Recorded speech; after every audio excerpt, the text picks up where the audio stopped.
मैं अमन छाबड़ा आपका स्वागत करता हूँ अपने चैनल लिव इंजीनियरिंग में। तो फ्रेंड्स, आज मैं आपके लेके आया हूँ COA की लेक्चर सीरीज़ का लेक्चर नंबर 36। तो फ्रेंड्स, हमने लेक्चर नंबर 35 में हम डिस्कस करके आ रहे हैं कि एक्सेस टाइम क्या होता है, एफिशिएंसी स्पीडअप क्या होता है, और हमने कुछ बेसिक टर्मिनोलॉजीज पढ़ी थी मेमोरी से रिलेटेड, जो कि हमारे आने वाले लेक्चर्स में काफ़ी यूज़फुल थी, होने वाली हैं। तो फ्रेंड्स, बिना देर करे आज के लेक्चर को स्टार्ट करते हैं और देखते हैं कि आज हम क्या पढ़ने वाले हैं। तो फ्रेंड्स, आज हम स्टार्ट कर रहे हैं एग्जाम्पल के साथ, उन जो कि बेस्ड होगा, एक क्वेश्चन है एक जो कि बेस्ड होगा उन टॉपिक्स पे जो हमने पिछले लेक्चर्स में पढ़े हैं। सो क्वेश्चन ये है कि consider a two level memory hierarchy consisting of a cache memory M1 and a main memory M2। Suppose that the cache is 6 times faster than the main memory and the cache can be use 90% of the time. How much speed up do we gain by using the cache. तो हम कह रहे हैं कि हमने मान के चल रहे हैं कि एक टू लेवल मेमोरी हायरार्की जो है कैश मेमोरी का हम यूज़ कर रहे हैं। इसमें कैश मेमोरी हमारी M1 है और मेन मेमोरी M2 है। तो हमने कहा है कि कैश जो है 6 times फास्टर है मेन मेमोरी से, ठीक, and the cache can be used as 90% of the time. So how much speed up do we gain by using the cache. So अगर हम देखा जाए तो 6 times फास्टर से क्या डिनोट कर रहा है कि ये टाइम रेशो है, यानी कि हमने निकाला था एक्सेस टाइम रेशो TA2/TA1।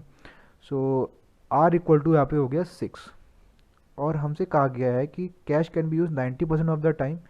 मतलब 90% जो है हमारा डेटा हमें मिल रहा है कैश में। इसका मतलब ये है कि 90% ऑफ द टाइम हमारा हिट अकर हो रहा है कैश में। तो अगर हम 90% को कन्वर्ट करें डेसिमल में, तो बेसिकली ये हमारा हिट रेशो है, यानी कि H इज इक्वल टू 0.9। तो अगर सिंपली हम फॉर्मूले पुट करें स्पीडअप के, और डायरेक्टली हम स्पीडअप निकाल सकते हैं, यानी कि S is equal to 1/H/R plus 1 - H। तो यहाँ पे H है 0.9, R6 प्लस 1 - H यानी कि 1 - 0.9 यानी कि 0.1। तो आंसर बेसिकली निकल के आएगा 1/0.15 प्लस 0.10 यानी कि 0.25। 1/0.25 हमारा आंसर है 4। बेसिकली इस काफ़ी सिंपल क्वेश्चन था ये, लेकिन कुछ ना कुछ अगर आपने बेसिक चीज़ें नहीं पढ़ रखी हैं तो अब हम ये R H को नहीं समझ पाएंगे इस क्वेश्चन में क्या दिया हुआ है। इसलिए अगर आपको अभी भी चीज़ें समझ में नहीं आ रही तो मेरी आपसे रिक्वेस्ट है कि हमारे पिछले लेक्चर को ज़रूर रेफ़र करें, जिससे कि आपको ये सब चीज़ें और क्लियर हो जाएंगी। फ्रेंड्स, अब दूसरा एग्जांपल देखते हैं अपना आज का। इसमें यह है कि consider a two level memory hierarchy with separate instruction and data caches in level 1 and main memory in level 2। तो यहाँ पे हमने कहा है कि टू लेवल मेमोरी हायरार्की तो है ही, लेकिन कैशेस में हमने डिवाइड कर रखा है, यानी कि एक कह रखा है हमने इंस्ट्रक्शन कैश है यानी कि I कैश, दूसरा है हमारा डेटा कैश यानी कि D कैश, और फिर है हमारा M2 यानी कि main memory. The following parameters are given. The clock cycle time is 2 nanosecond. या क्लॉक साइकिल जितना टाइम रिक्वायर हो रहा है वो 2 नैनोसेकंड से। Miss penalty is 15 clock cycle. Miss penalty क्या आता है हमने पढ़ के आए हैं, टर्मिनोलॉजीज बेसिक जब हमने पढ़ी थी लास्ट स्लाइड में पिछले लेक्चर के। तो हमें पता है कि मिस पेनल्टी होता है कि time required to transfer a block and then replace a block in the main memory, तो हमारा मिस पेनल्टी कहलाता है। तो यहाँ पे हमें गिवन है 15 क्लॉक साइकिल। फिर हमारा 1% of instructions are not found in I cache. हमसे कहा गया है कि 1% ऑफ इंस्ट्रक्शन जो है I कैश में मिलते ही नहीं है। 8% of data references are not found in D cache. 8% जो हम एक्सेस कर रहे हैं कई डेटा रेफरेंस है हमारे, वो डेटा कैश में नहीं मिल रहे हैं। And 20% of the total memory accesses are for data. Total memory accesses में यानी कि इंस्ट्रक्शन और डेटा दोनों की मिला के जितने मेमोरी एक्सेस हमने करे हैं उसके 20% जो है हमारे डेटा के लिए। और लास्ट में है कि cache access time including hit detection is 1 clock cycle है। तो अगर हम इसको एक डायग्राम के फॉर्म में पिक्चराइज करें और देखें कि कैसे क्वेश्चन में क्या क्या चीज़ें गिवन है, तो हम कह रहे हैं अगर ऑल मेमोरी एक्सेस हमारी मेन चीज़ है, तो उसमें अगर हमने मान के चला कि हमने एक मेमोरी एक्सेस करा है तो उसमें 20% यानी कि 0.20 हमारे डेटा एक्सेस है। तो अगर हम माइनस कर दे 0.20 को 1 में से, तो 0.80 हमारे इंस्ट्रक्शन एक्सेस हो गए। इजीली समझ में आ गया होगा आपको। और फिर हमसे कहा गया है कि 1% of instructions are not found in I cache. अब जितने हमने एक्सेस करे इंस्ट्रक्शन कैश में, उसमें से हमारे पास 1% यानी कि 0.01 हमारे इंस्ट्रक्शन हमें जो नहीं मिले इंस्ट्रक्शन कैश में, तो हमारा इंस्ट्रक्शन कैश में मिस हो गया, यानी कि 0.01। तो इसका मतलब हिट कितना हुआ इंस्ट्रक्शन कैश में, वो हुआ 1 - 0.01 यानी कि 0.99 बार हिट हुआ है। और ऐसे ही सिमिलरली हम डेटा कैश के लिए निकाल सकते हैं। इसमें हमें 0.8% बार मिस हो रहा है, तो 0.08 हमारा मिस हो गया, और 1 माइनस 0.08 करेंगे तो 0.92 हमारा हिट हो जाएगा, जो कि डेटा कैश में हमें डेटा मिल रहा है। तो अपने अब सोल्यूशन को तरफ देखते हैं हम।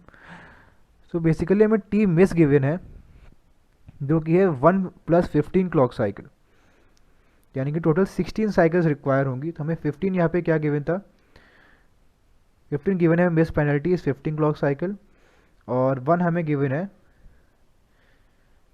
Cash access time.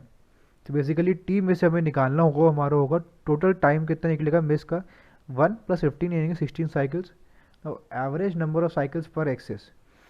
तो हम कैसे निकालेंगे, तो 0.80 अगर हमारा हिट हो रहा है तो उसको टाइम से मल्टीप्लाई करना चाहेंगे हम, तो 0.99 × 1 + 0.01 × 16।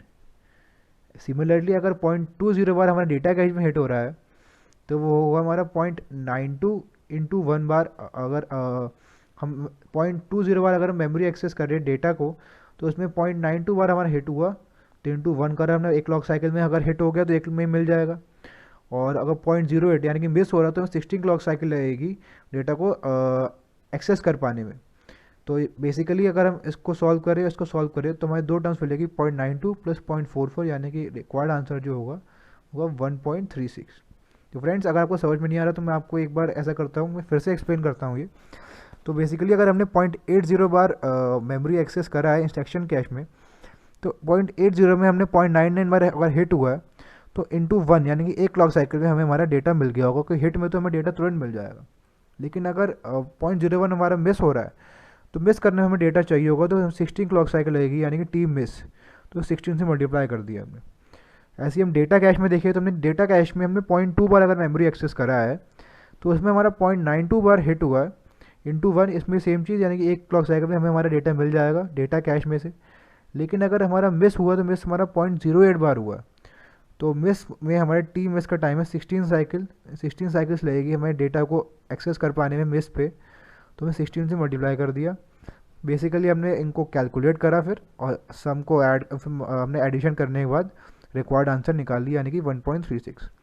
दस एवरेज एक्सेस टाइम यानी कि टी ए = 1.36 × 2, यानी कि 2.72 nano second.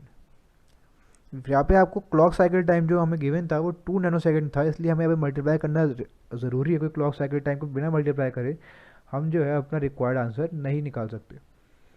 So average access time हो गया हमारा 1.32 × 2, यानी कि 2.72 नैनो सेकेंड।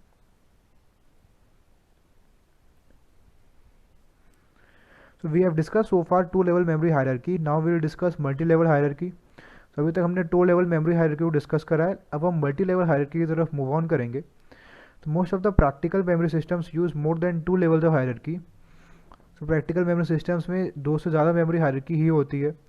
सो अगर हम पहले हमारा CPU है, हमारी अब हायरार्की स्टार्ट होगी, तो बेसिकली पहले हमारा L1 कैश होगा, L2 कैश, L3 कैश, फिर मेन मेमोरी, और फिर मैग्नेटिक डिस्क, जो कि हमारा एक सेकेंडरी मेमोरी को शो कर रहा है।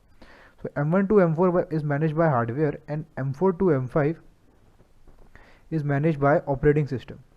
So M1 यानी कि अगर इसे हम M1 माने तो M1, M2, M3 और M4 यहाँ तक हमारे मैनेज बाय हार्डवेयर मैनेज करता है इन चारों को, और M4 और M5 को कलेक्टिवली मैनेज करता है हमारा ऑपरेटिंग सिस्टम। तो फ्रेंड्स इसी के साथ हम आगे अपने लेक्चर नंबर 36 के एंड में। तो हमने आज के लेक्चर में न्यूमेरिकल से स्टार्ट करते हुए हमने 2 अच्छे क्वेश्चंस पढ़े, जो कि हमारे पिछले लेक्चर में जितनी डिटेल्स चीज़ों को पढ़ा था उन सब के ऊपर, उन्हीं कॉन्सेप्ट्स के ऊपर बेस थे, और काफ़ी सिंपल है लेकिन क्वेश्चन अच्छे हैं काफ़ी। इससे आपके सारे कॉन्सेप्ट जितनी भी चीज़ें पढ़ी हैं वो सब क्लियर हो जाएंगी इस क्वेश्चंस को करने से। और फिर एंड में हमने ये एक डायग्राम देखा मल्टी लेवल मेमोरी हायरार्की का, जिसमें आपको समझ में आ गया होगा कि मल्टी लेवल मेमोरी हायरार्की में कितनी कैश होती है, और कौन कौन सी हार्डवेयर से मैनेज होती है और कौन कौन सी ऑपरेटिंग सिस्टम से मैनेज होती है। तो फ्रेंड्स अगर आपको हमारी वीडियोस पसंद आ रही हैं तो मेरी आपसे रिक्वेस्ट है कि आप हमारे चैनल को ज़रूर सब्सक्राइब करें, और हमारी वीडियोस को जितना हो सके उतना शेयर और लाइक करें। और फ्रेंड्स अगर आपको कोई भी क्वेरीज़ है तो हमारे चैनल के कमेंट सेक्शन में ज़रूर लिख के हमसे पूछें, और मैं आपको जल्द मिलूँगा नेक्स्ट लेक्चर के साथ। Till then this is Aman Chhabra signing of.